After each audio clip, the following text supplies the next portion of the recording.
This neighborhood is very creepy. The wives take their husbands to work at a set time every day. To take their husbands to work, standing in front of their homes watching them leave. Coincidentally, their husbands both work in the same place. Beyond the neighborhood is the desert. It is also the company headquarters. The wives had never been to their husband's company. They don't even know where it is. All they have to do is clean at home every day. In the afternoons, they take a bus ride with their sisters. The husbands all love their wives very much, but they only had one request, and that is not to set foot outside the neighborhood to the desert. Last month, the woman's black sister took the child to the desert. It wasn't long before the child suddenly disappeared. Since then, the black sister has become a nervous wreck. Every day at home, she looked out into the desert. Every now and then, she would interrupt people at a party. She would say, "Why are we here?"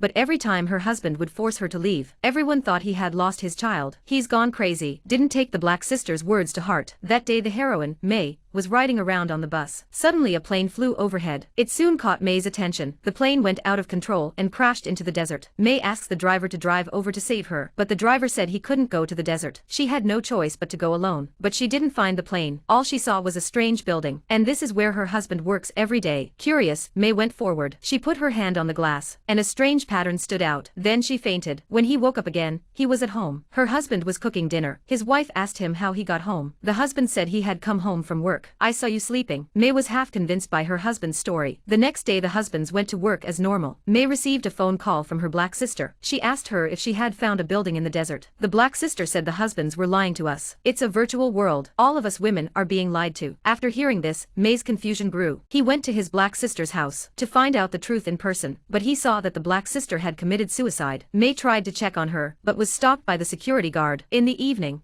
she told her husband what had happened, but her husband said that the black sister had not committed suicide. She had just fallen down by accident. He said that she was hallucinating, but May knew it wasn't a hallucination at all. The next night, a friend came to the house for dinner. May suddenly raised a question of her own. She asked everyone who had come to the neighborhood, "Did you ever wonder where the food came from? Where the husband went to work every day? Why does the wife and husband meet always on the bus, or suddenly waking up and seeing her husband?" But people didn't believe me, and they asked May to go and see. "Is there a nervous problem?" So the dinner party broke up. After they had left, May persuaded her husband to leave this hellhole with her. He suddenly agreed to do so. Just as they were about to drive away, the husband refused to light the car. He kept saying that he loved you the most. Then May was forcibly taken away by the security guards. Xiao Mei was then brought to the hospital. The nurses tied him to the operating table. The nurses strapped him to the operating table and clamped an instrument to his head. The pain was excruciating as a result of the powerful electricity. He had to be discharged a few days later. What happened before? She had forgotten all about it. The rest of the day went on as usual, taking her husband to work, seeing her husband off, then cleaning up at home, taking the bus for an afternoon drive, making dinner in advance in the evening, waiting for my husband to come home from work. We have a wonderful time together. One day her husband suddenly sang a song. The familiar song suddenly reminded May of everything. It turns out that Xiao Mei is an emergency room doctor. She works more than 10 hours a day. When she got home,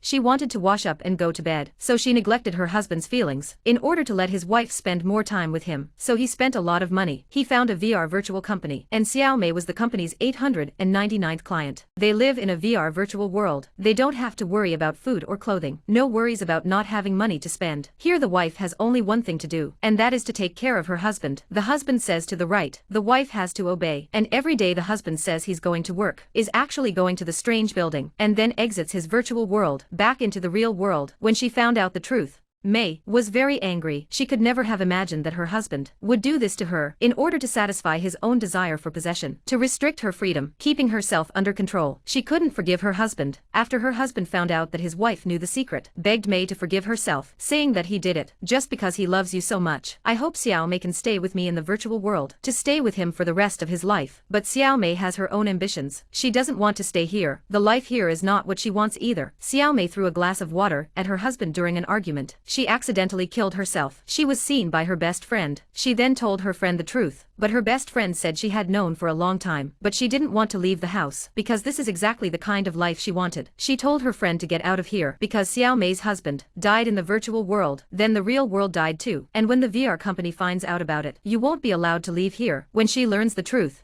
she runs out of the house, and with her foot on the gas, she fled towards the desert. Soon the security guards came around in their cars. They were going to kill May in the virtual world. In the nick of time, May brakes hard and manages to escape. The security guards failed to stop and collided with each other. In the end, May made it to the exit of the virtual world before the security guards could catch up with her. She made it to the exit of the virtual world first, putting her hand on it, and successfully, she exits the virtual world. And that's the end of the film. The film Don't Worry Darling reflects the reality of the tragic relationships of some people. Many people wish they had to have a so-called perfect lover, but most people, even if they already have a partner, they still compare. They compare their partner to their perfect lover, or they always want to make someone else, to make them into something they like, to make yourself comfortable. The blogger feels that love should be based on mutual respect, rather than one partner trying to control the other, to make them the way they want them to be.